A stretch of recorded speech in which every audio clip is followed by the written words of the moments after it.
Hello everyone, आज का हमारा लीड कोड का क्वेश्चन नंबर है 1061 लेक्सिकोग्राफिकली स्मॉलेस्ट इक्विवेलेंट स्ट्रिंग।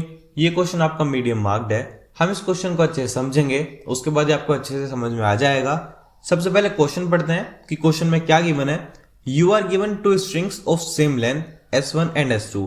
आपको बेसिकली क्या दिया हुआ है, दो स्ट्रिंग दी हुई है जिनकी लेंथ सेम है S1 और S2, और उसके साथ साथ में एक आपको बेस स्ट्रिंग भी दी हुई है। अब हमारे पास जो क्या कंडीशन है, हम क्या बोल रहे हैं कि जो S1 का इंडेक्स i है और S2 का भी सेम इंडेक्स i है, वो दोनों इक्विवेलेंट हैं। जैसे कि आप नीचे देख सकते हो, अगर आपके पास जो S1 है वो ABC है और S2 की वैल्यू अगर CDE है, तो इसका मतलब सेम इंडेक्स वाली वैल्यू आपकी इक्वल होंगी। A C के इक्वल होगा, B D के इक्वल होगा और C आपका E के इक्वल होगा। आप सेम चीज देख सकते हो, A आपका C के इक्वल है, B आपका D के इक्वल है और C आपका यहाँ पे E के इक्वल है। ठीक है, अब उसके बाद आपको तीन प्रॉपर्टीज आपको याद होंगी कि हमारे पास तीन प्रॉपर्टीज होती हैं। अगर आपका A इक्वल्स टू A है, ठीक है, तो सेम रहेगा। उसके बाद क्या है, अगर आपका A B के इक्वल है तो B A के इक्वल होगा।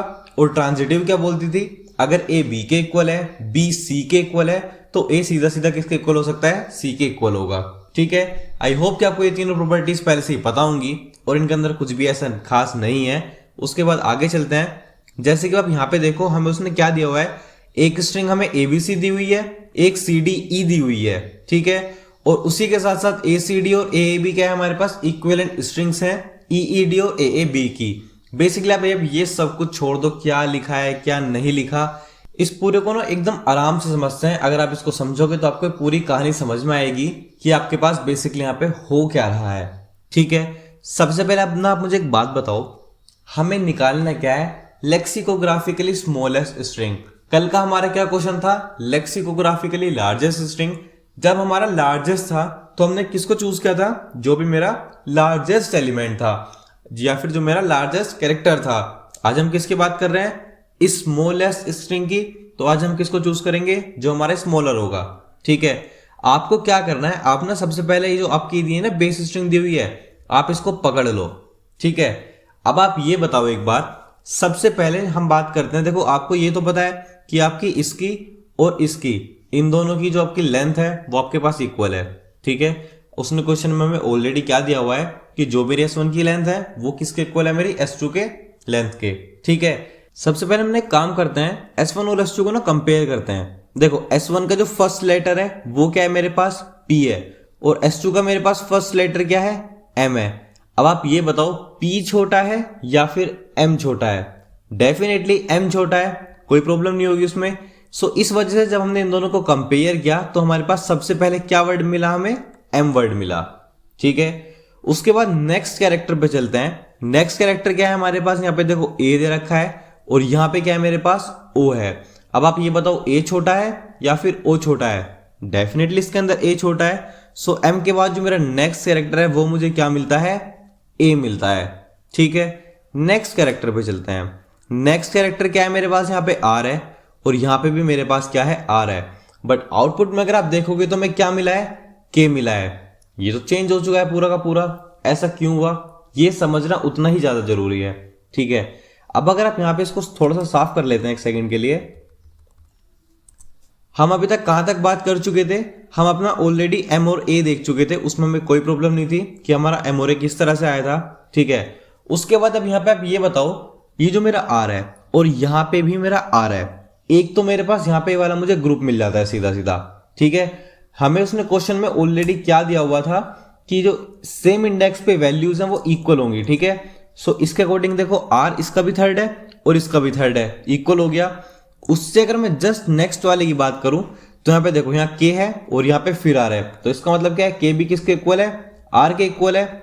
उससे नेक्स्ट वाले की बात कर लेते हैं। यहाँ भी देखो लास्ट में R है और यहाँ पे लास्ट में क्या है, S है, तो आपका R किसके इक्वल है, वो S के भी इक्वल है। सो R बेसिकली आपका ना 3 लेटर्स के इक्वल हो चुका। कौन कौन से लेटर्स हैं वो हम ऑलरेडी देख चुके हैं। एक तो आपका K है, एक आपका S है और एक खुद R है। अब हमें क्या पता है, अगर आपका R के इक्वल है, पहली प्रॉपर्टी। अगर आपका K R के इक्वल है, दूसरी प्रॉपर्टी। और तीसरी क्या है, R S के भी इक्वल है। ठीक है, अब आप ये बताओ, इन सब के अंदर से सबसे छोटा आपका कौन है, डेफिनेटली K। इसी वजह से जो हमारा थर्ड इंडेक्स पे लेटर आया है वो हमने किसको चूज किया है, के को चूज किया है, जबकि हमारे पास दोनों आर और आर थे। नेक्स्ट की मैं बात करूंगा तो मेरे पास क्या है, एक के है और एक आर है। मैं अगेन के को चूज करूंगा क्योंकि वही छोटा है। उसके बाद ई और आई में से ई छोटा है और आर और एस है। लास्ट में देखो यहाँ पे आर है मेरे पास, यहाँ पे एस है, मगर आर तो के भी इक्वल है ना, तो मैं यहाँ पे उसकी जगह सबसे छोटा कौन है, के छोटा है, तो मैं किसका यूज करना चाहूंगा, यहाँ पे के का चूज करना चाहूंगा मैं यहाँ पे। आई होप कि आपको पूरी कहानी समझ में आई होगी कि ये कैसे आया और कैसे नहीं आया। एक काम करते हैं, एक ना दूसरा एग्जांपल लेते हैं, उसके थ्रू भी एक बार इसको समझते हैं, उससे आपको थोड़ा और अच्छे से आपको ये चीज समझ में आएगी। सो चलते हैं अपने सेकंड एग्जांपल की तरफ। इसको भी यहाँ से कॉपी कर लेते हैं और आ जाते हैं अपने फाइनल वन नोट में। अब देखो इस वाले स्ट्रिंग के अंदर देखो, यहाँ मेरे पास फर्स्ट वर्ड क्या है, एच है, और नेक्स्ट में कि मेरे पास स्ट्रिंग 2 में फर्स्ट वर्ड मेरे पास क्या है, अगेन एच है। सो एच और डब्ल्यू में कौन स्मॉल है, मेरा एच स्मॉल है, मैंने यहाँ पे एच का यूज किया। उसके बाद मेरे पास क्या है, ई है, नेक्स्ट में मेरे पास ओ है। आप देख सकते हो एक में मेरे पास ई है और दूसरे में मेरे पास क्या है, ओ है, बट आउटपुट में आपको डी देखने के लिए मिला है। एक बार इसका दोबारा से ग्रुपिंग कर लेते हैं, ठीक है। सो यहाँ पे चलते हैं, इसका एक बार ग्रुपिंग कर लेते हैं। अब आप ये देखो ई मेरा किसके इक्वल है, एक तो ओ के इक्वल है। सो ई इक्वल्स टू क्या आ गया, मेरा ओ आ गया। नेक्स्ट हम बात करेंगे, नेक्स्ट आपको यहाँ ओ दिख रहा है और यहाँ पे आपको डी दिख रहा है, और ओ मेरा किसके इक्वल है, यहाँ पे डी के इक्वल है। अब अगर मेरा ई ओ के इक्वल है और ओ डी के इक्वल है, इसका क्या मतलब हुआ, ई मेरा डी के भी तो इक्वल होगा, और अगर मेरा ई डी के इक्वल है, सो इसी वजह से हमने जो सेकंड वाला वर्ड यूज किया है वो हमने ना ई यूज किया ना ओ यूज किया, हमने उसको डी यूज किया है, ठीक है। थर्ड वाले की अगर हम बात करते हैं, थर्ड वाला है मेरे पास एल है और यहां मेरे पास आर है, ठीक है। बट हमें बेसिकली किससे कंपेयर करना होता है, अपनी बेस स्ट्रिंग का भी ध्यान रखना होता है। सो हम इसके लिए एल का यूज करेंगे और लास्ट में जब आप यहाँ पे ओ और डी को कंपेयर करोगे तो आपको अगेन से यहाँ पे डी मिल जाएगा। अब हमारे वैसे क्या लास्ट चीज बचती है, हम इस क्वेश्चन को यहाँ पे सोल्व किस तरह से कर रहे होंगे, क्योंकि हमारा मेन क्या है, हमें इस क्वेश्चन को सोल्व भी करना है। सो इसको सोल्व करने से पहले हमें हमारा जो इसके अंदर सबसे पहले काम होना चाहिए वो क्या होना चाहिए, हमें ना इनकी एक तरह से अगर हमें ग्रुपिंग कर लें तो हमें पता चल जाएगा, ठीक है। अब ग्रुपिंग देखते हैं कैसे होगी। जैसे कि देखो अब मेरे पास फर्स्ट लेटर क्या है, एच और डब्ल्यू है, ठीक है। अगर मैं यहाँ पे ग्रुप करूंगा एच और डब्ल्यू का, ठीक है, सो मैं यहाँ पे ग्रुप करता हूं, देखो एच है और दूसरा क्या है मेरे पास यहाँ पे डब्ल्यू है। मेरे पास उससे अलग यहाँ पे और कोई भी लेटर नहीं है, ना तो एच और किसी के इक्वल है ना ही डब्ल्यू और किसी के इक्वल है। मेरी पहला ग्रुप मेरा बन चुका है। दूसरा ग्रुप किसका बनेगा, अब यहाँ पे आप देखेंगे दूसरा, जैसे अगर मेरे बेस स्ट्रिंग के अंदर लेटर क्या है, ओ है। अब आप ये बताइए चलो एक बार ओ कहां मेरा जा सकता था, ठीक है। ओ जाने के लिए मेरा एक तो ई इक्वल टू ओ है और ओ इक्वल टू डी है। सो मेरे पास क्या आ जाएगा, ई आ जाएगा, ओ आ जाएगा और डी आ जाएगा। ये तीनों जो है ये मेरे इसी के अंदर इजीली आ सकते हैं, ठीक है। उसके बाद एक क्या बचा हुआ है मेरे पास, यहाँ पे देखो ओ हो गया, एल बचा हुआ है अभी भी। एल किसके इक्वल है, एल यहाँ पे सिर्फ और सिर्फ आपका एल के ही इक्वल आ रहा है। और अगर आप इस वाले केस में देखो तो एल किसके इक्वल है, मेरा आर के इक्वल है। सो यहाँ पे एल किसके इक्वल है, आर के इक्वल है, ठीक है। सो एच डब्ल्यू के इक्वल है, ई ओ डी तीनों इक्वल है और एल मेरा आर के इक्वल है, ठीक है। अगर आप सीधा सीधा एक बार ग्रुप बना लो, आप इससे भी इजीली अपनी बेस स्ट्रिंग को कंपेयर करोगे और आपको आपका आउटपुट मिल जाएगा। कैसे मिलेगा देखो, सबसे पहले देखते हैं एच और डब्ल्यू, मेरे पास दो हैं, एच डब्ल्यू में से एच छोटा है तो एच ही रहेगा। ओ के लिए मेरे पास ईओडी है, ईओडी में सबसे छोटा क्या है मेरे लिए, डी है, तो यहाँ पे आपको डी देखने के लिए मिल गया। नेक्स्ट हमारे पास क्या है, एल है, एल में हमारे पास एल छोटा है, सो हमने एल को वापस से यूज कर लिया। और लास्ट हमारे पास डी है और इस पूरे ग्रुप में आपके पास क्या है, सबसे छोटा डी है, सो हमारे पास वापस हमारा डी आ गया, ठीक है। आई होप कि आपको ये वाला कंसेप्ट तो समझ में आया हो। अच्छा अब आप एक लास्ट चीज इसके अंदर रह गई है कि हम इसको सोल्व किस तरह से करेंगे। अगर आपको क्वेश्चन यहां तक समझ में आया है, सो हमने क्या करा, यहाँ पे ना हमने एक लिस्ट क्रिएट कर दी, ठीक है। हमने इनको ग्रुप कर दिया टुगेदर एलिमेंट्स को, जो सेम टाइप के एलिमेंट्स थे या फिर जो हमारे पास इक्विवेलेंस के अंदर जो एलिमेंट्स थे या फिर कैरेक्टर्स थे, हमने उनको एक जगह ग्रुप कर दिया। और ग्रुप करने के लिए हम किस चीज का यूज करते हैं, हमेशा ग्राफ का यूज कर सकते हैं हम इजीली ग्रुप करने के लिए। कोई प्रॉब्लम नहीं आएगी जब हम ग्राफ का यूज करके उसको ग्रुप कर सकते हैं, ठीक है। और जब मैं उसको ग्राफ के अंदर अपने इनको ग्रुप करूंगा, ग्राफ बेसिकली यहां मैं बात कर रहा हूं अपने मैप के लिए, जब मैं उनको ग्रुप करूंगा तो उसके बाद मैं क्या कर सकता हूं, उसके ऊपर डीएफएस लगा सकता हूं। मतलब क्या है मेरा, अब देखो जब मुझे पता है मैं यहाँ पे H से कहाँ जा सकता हूँ, W पे जा सकता हूँ, E से कहाँ जा सकता हूँ, E से O पे जा सकता हूँ, O से मैं D पे जा सकता हूँ। उसके बाद क्या मेरे पास L है, L से मैं कहाँ पे जा सकता हूँ, L से मैं R पे जा सकता हूँ। और यहाँ वाइस वर्सा है क्योंकि देखो H इक्वल टू W है। इसका मतलब क्या है कि अगर मैं H से W पे जा सकता हूँ तो मैं वापस W से H पे भी आ सकता हूँ। सो देखो H से मैं कहाँ पे जा सकता हूँ, H से मैं W पे जा सकता हूँ, ठीक है। W से मैं कहाँ पे जा सकता हूँ, W से मैं वापस H पे जा सकता हूँ, ठीक है। उसके बाद अगर मैं बात करता हूँ E की, तो E से मैं कहाँ जा सकता हूँ, E से मैं O पे भी जा सकता हूँ और E से मैं D पे भी जा सकता हूँ, ठीक है। अब अगर मैं E के बाद बात करता हूँ O की, सो सेम केस हो जाएगा। O के लिए मेरे पास O से मैं E पे जा सकता हूँ और D पे जा सकता हूँ। उसके बाद अगर मैं बात करूंगा D की, तो D से मैं कहाँ जा सकता हूँ, D से मैं E पे जा सकता हूँ, देन मैं D से O पे जा सकता हूँ, ठीक है। उसके बाद L से मैं कहाँ पर जा सकता हूँ, L से मैं R पर जा सकता हूँ और R से मैं L पे जा सकता हूँ, ठीक है। जब मेरे पास ये पूरी की पूरी मेरी लिस्ट क्रिएट हो जाएगी, उसके बाद मैं इजीली चेक कर सकता हूँ कि मैं H से कहाँ जा सकता हूँ और मैं हर बार कंपेयर करता जाऊंगा कि ये छोटा है, ये छोटा है, ये छोटा है, ये छोटा है, और जो भी छोटा होगा मैं उसको अपने बेस स्ट्रिंग के अंदर जाके अपडेट कर दूंगा, ठीक है। और हमें ऑलरेडी ये चीज पता है, जब भी हम एक जगह से दूसरी जगह पे ट्रेवर्स करते हैं और हमें क्या निकालना होता है, किसी भी चीज के अंदर आपको ट्रेवर्स करना है तो हम उसके लिए सिर्फ दो चीज यूज कर सकते हैं, या तो आप DFS यूज कर सकते हो या फिर आप BFS यूज कर सकते हो। टोटली आपकी चॉइस है, ठीक है। इस वाले क्वेश्चन को हम DFS के थ्रू एक बार सोल्व कर लेते हैं। सो अब एक काम करते हैं, जो हमने बात की अब तक इस पूरे को चेंज करते हैं कोडिंग वाले पार्ट के अंदर। सो चलते हैं एक बार कोड की तरफ।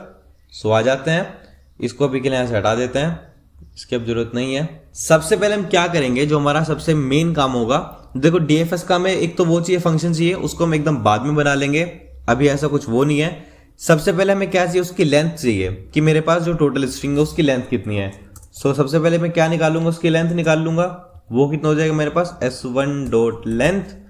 सबसे पहले वाले फंक्शन के अकॉर्डिंग जो भी उसकी लेंथ थी वो मुझे मिल चुकी है। उसके बाद हम क्या कर रहे थे, एक अनऑर्डर्ड मैप क्रिएट कर रहे थे।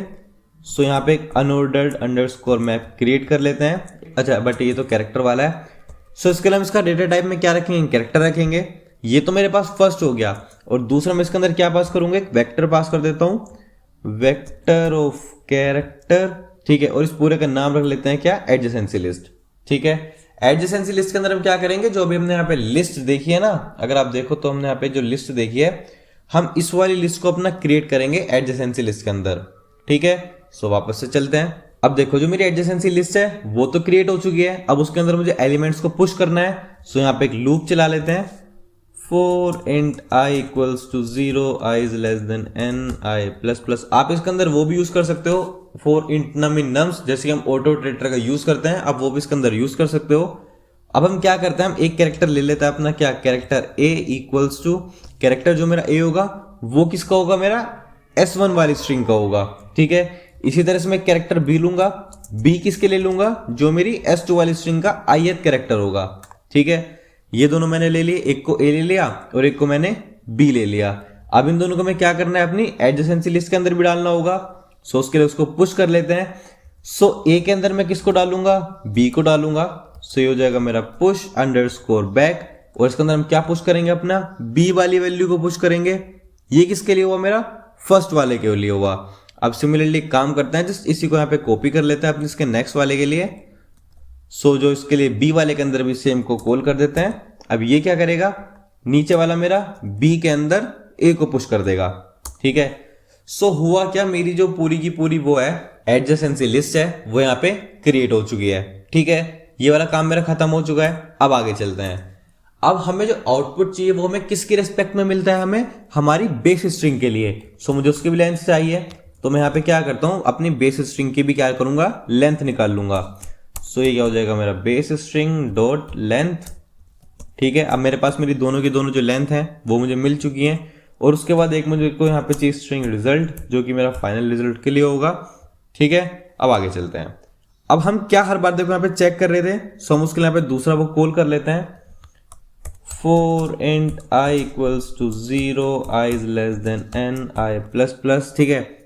ये वाला मेरा I is less than m तक चलेगा, क्योंकि हमें आउटपुट किसके रेस्पेक्ट में चाहिए, जो मेरा बेस स्ट्रिंग है, ठीक है। सो यहाँ पे मैं क्या करता हूँ, सबसे पहले अपना जो बेस स्ट्रिंग है उसका कैरेक्टर निकालते हैं बाहर। सो ये क्या हो जाएगा मेरा बेस स्ट्रिंग ऑफ आई। इससे जो सी एच के अंदर क्या आ चुका है, जो भी मेरे इसके अंदर वेक्टर के अंदर जो भी मेरी बेस स्ट्रिंग के अंदर वैल्यू होगी वो बाहर आ जाएगी।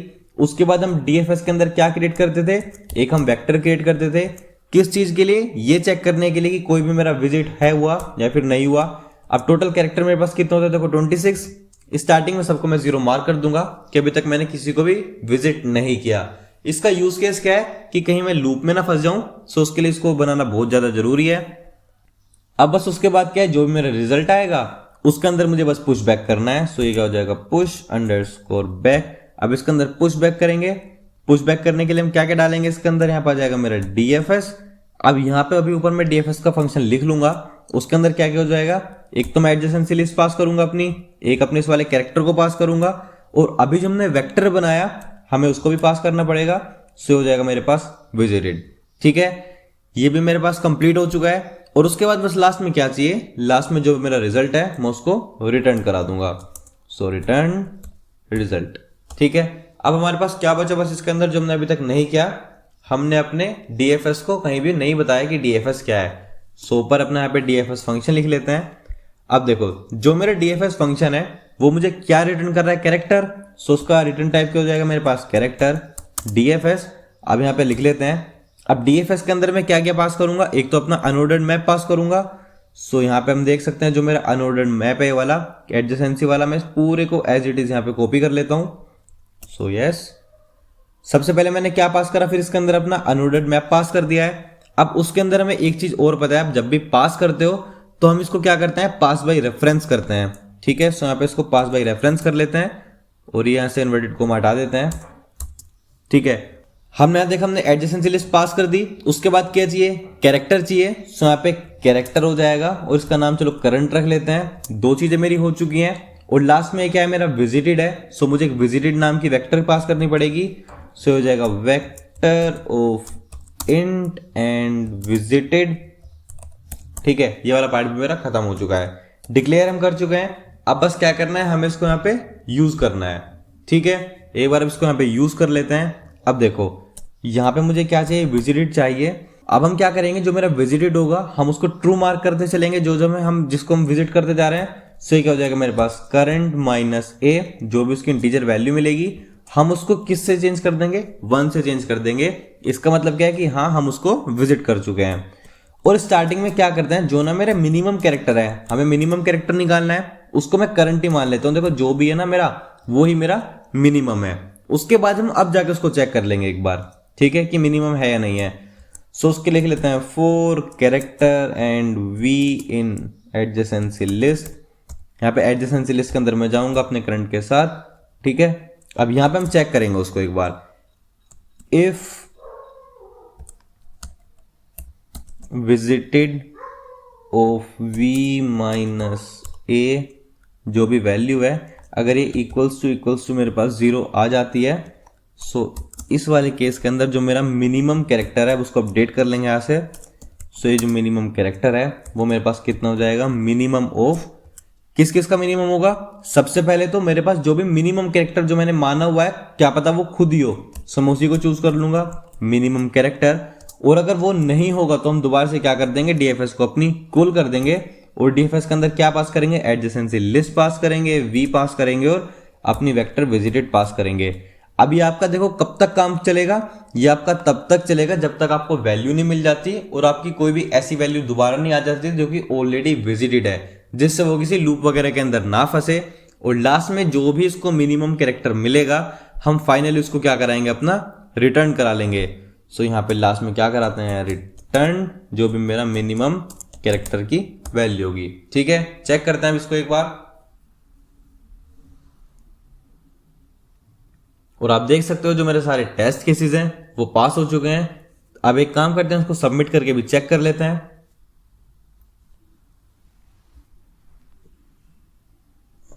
ये मेरे सारे जो आंसर हैं वो सबमिट भी हो चुके हैं। And yes, that's it for today's question. I hope कि आपको पूरी की पूरी कहानी समझ में आई होगी, आपको इसका कोड समझ में आया होगा। और चलिए अब हम मिलते हैं अपनी नेक्स्ट वीडियो में। Till then keep coding, keep practising.